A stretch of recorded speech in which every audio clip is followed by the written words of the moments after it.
एक घर के अंदर बड़ा ही खुशियों का माहौल होता है, क्योंकि अब इस घर में एक बेटी की विदाई होने वाली होती है। यहाँ पर बारात के स्वागत के लिए तमाम तरह की तैयारियां की जा रही होती हैं। 7 अप्रैल 2025 का वाक़या होता है। 16 अप्रैल को यहाँ पर बारात आनी होती है।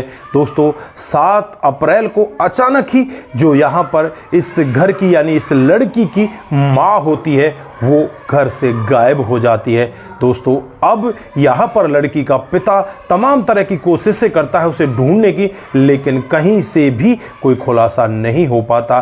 और जब खुलासा होता है तो पता चलता है कि जो लड़की का होने वाला पति है उसी के साथ सास भाग जाती है, यानी कि अपने दामाद के साथ सास फरार हो जाती है। दोस्तों ऐसा क्यों हुआ, सास ने ऐसा क्यों किया, दामाद ने ऐसा कदम क्यों उठाया? अगर आप लोग भी पूरी घटना को डिटेल से जानना चाहते हैं तो वीडियो को ज़रा सा भी स्किप ना करें, लास्ट तक वीडियो को ज़रूर देखिएगा। आगे बढ़ने से पहले हमारी वही रिक्वेस्ट कि जो हमारे चैनल के साथ नए हैं कृपया करके चैनल को फॉलो कर ले, बेल आइकन को ज़रूर प्रेस करें। नमस्कार, जय हिंद। आप देख रहे हैं APH न्यूज़ राहुल रावत के साथ। दोस्तों आज की जो हकीकत की घटना आप लोगों को बताने जा रहा हूं, उत्तर प्रदेश में एक ज़िला पड़ता है अलीगढ़ और इसी का बगराज थाना क्षेत्र है। इसी के अंतर्गत एक गांव आता है जिसके अंदर एक लड़की रहा करती है जिसका नाम शिवानी होता है और जो अपने माता पिता के साथ रहा करती है। शिवानी की उम्र 22 साल होती है। पिता का नाम जितेंद्र होता है,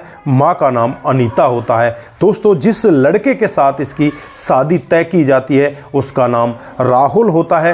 राहुल कपड़े का काम किया करता है। दोस्तों जैसे जैसे शादी नज़दीक आती जा रही होती है, जो राहुल होता है वो इनके घर पर फ़ोन किया करता, तो ज़्यादातर जो बातें करती है वो यहाँ पर राहुल की सास अनीता राहुल से बात किया करती। बेटी यहाँ पर विरोध भी करती तो बेटी से यही कहा जाता कि बेटा तुम्हारे बारे में राहुल सब कुछ जानना चाहता है, मैं उसे सब कुछ बता देना चाहती हूँ। दोस्तों यहाँ पर बेटी भी बड़ी खुश होती है कि मेरी माँ मेरे लिए कितना अच्छा काम कर रही है।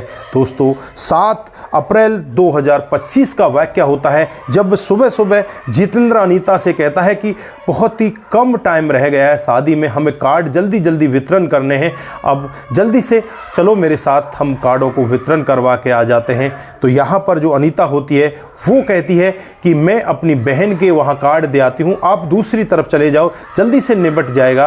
तो यहाँ पर जो पति जितेंद्र होता है वो भी तैयार हो जाता है और अनीता यहाँ पर एक फ़ोन करती है और फ़ोन करने के बाद वो अपनी बहन के घर के लिए रवाना हो जाती है। दोस्तों जैसे ही रात होती है, रात को जितेंद्र अपने घर पहुंचता है और वहां जाने के बाद देखता है कि उसकी पत्नी तो वहां पर है ही नहीं, बस उसकी बेटी शिवानी वहां पर बैठी दिखाई देती है। अपनी बेटी शिवानी से पूछने लगता है कि तेरी मम्मी यहां पर नहीं आई क्या? तो वो कहती है कि मम्मी तो यहां पर नहीं आई। फिर वो अपनी मम्मी से बातचीत करने की कोशिश करते हैं, उसका मोबाइल स्विच ऑफ होता है। दोस्तों जो रिश्तेदारी में वो बता कर गई थी कि मैं अपनी बहन के घर जा रही हूँ, उस बहन से भी बातचीत की जाती है लेकिन वहाँ पर भी अनीता नहीं होती। अब यहाँ पर जो पति जितेंद्र होता है अपने घर अंदर जाकर देखता है जो तिजोरी होती है वो साफ़ होती है, उसमें 3.5 लाख रुपए नगद रखे होते हैं और लगभग 5 लाख रुपए के यहाँ पर जेवर होते हैं। वो सभी के सभी वहाँ से गायब हो जाते हैं। अब यहाँ पर पति को शक हो जाता है कि शायद अनीता यहाँ से फरार हो चुकी है, इन सब को लेकर वो निकल गई है। दोस्तों उसके बाद जितेंद्र नज़दीकी थाने में जाता है और वहां जाकर अनीता की गुमशुदगी की रिपोर्ट दर्ज करा देता है। दोस्तों पुलिस जब यहां पर अनीता के मोबाइल की CDR रिपोर्ट निकालती है तो यहाँ पर जितेंद्र से पूछने लगती है कि ये राहुल कौन है। राहुल के पास तो बहुत ही ज़्यादा इसकी कॉलें हैं। अंदर से राहुल के बारे में पूछा जाता है तो जितेंद्र बताता है कि राहुल तो हमारा होने वाला दामाद है जिसकी शादी 16 अप्रैल को होने वाली है हमारी बेटी शिवानी के साथ। अब यहाँ पर पुलिस एकदम समझ जाती है कि राहुल अनीता को लेकर फरार हो चुका है। फिर यहाँ पर राहुल के नंबर पर कॉल किया जाता है तो राहुल से बातचीत भी हो जाती है। राहुल यहाँ पर यही कहता है कि मैं अब अनीता के साथ रहना चाहता हूँ, यही मेरा प्यार है, मैं इसके साथ ही शादी करना चाहता हूँ, तुम हमें ढूंढने की कोशिश ना करें। दोस्तों उसके बाद वो मोबाइल स्विच ऑफ हो जाता है।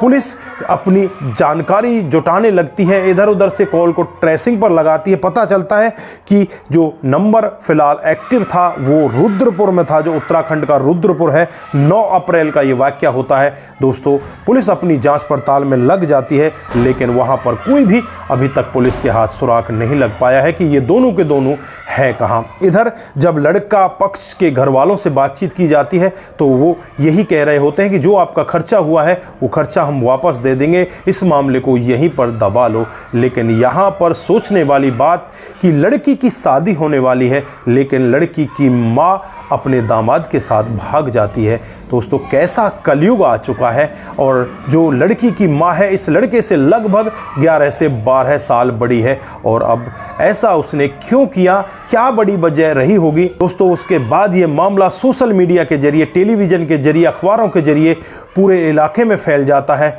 और जो मीडिया का तांता होता है वो इनके घर पर पहुंच जाता है। जब शिवानी से बातचीत की जाती है तो शिवानी यहाँ पर यही खुलासा करती है कि मेरी माँ तो मुझसे यही कहा करती थी कि हमारा दामाद बहुत अच्छा है, और मैं तेरी पूरी डिटेल उसे बताती हूँ, इसलिए वो बार बार मुझसे पूछा करता है कि शिवानी कैसी है, शिवानी के बारे में मुझे और बताओ।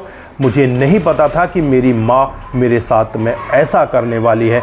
अब यहाँ पर शिवानी का कहना है कि मेरी माँ को पकड़कर वापस लाना चाहिए, और जो हमारे यहाँ पर पैसे और जेवरातों को लेकर गई है, जो मेरे पिता की कमाई है, उसे हमें वापस मिलना चाहिए, और इन दोनों को सज़ा मिलनी चाहिए। दोस्तों आगे होने वाला क्या है ये तो भविष्य के गर्भ में छुपा हुआ है। वो सुनने के बाद और सुनाने के बाद आपको भी ऐसा लगेगा कि जो कलयुग है वो चरम पर पहुंच चुका है।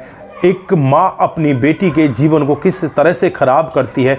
माँ अपनी बेटी की शादी की तैयारियों में लगी होती है, और खुद माँ दुल्हन बनकर उस दूल्हे के साथ फरार हो जाती है। दोस्तों ऐसा उन्होंने क्यों किया, आपके जहन में भी बहुत सारे सवाल घूम रहे होंगे, तो आप एक बार कमेंट में ज़रूर बताइएगा। क्या इन दोनों को सज़ा मिलनी चाहिए या इन दोनों को इनके हाल पर छोड़ देना चाहिए? आपकी क्या राय है, आप यहाँ पर क्या कहना चाहते हैं? आपकी जो भी राय है एक बार कमेंट बॉक्स में ज़रूर दीजिएगा। दोस्तों आज के लिए बस इतना ही, फिर मिलते हैं किसी नए मूड के साथ। तब तक के लिए आप अपना ख्याल रखें, परिवार का ख्याल रखें, सतर्क रहें, सावधान रहें, और रिश्तों की अहमियत को ज़रूर समझें। नमस्कार, जय हिंद, जय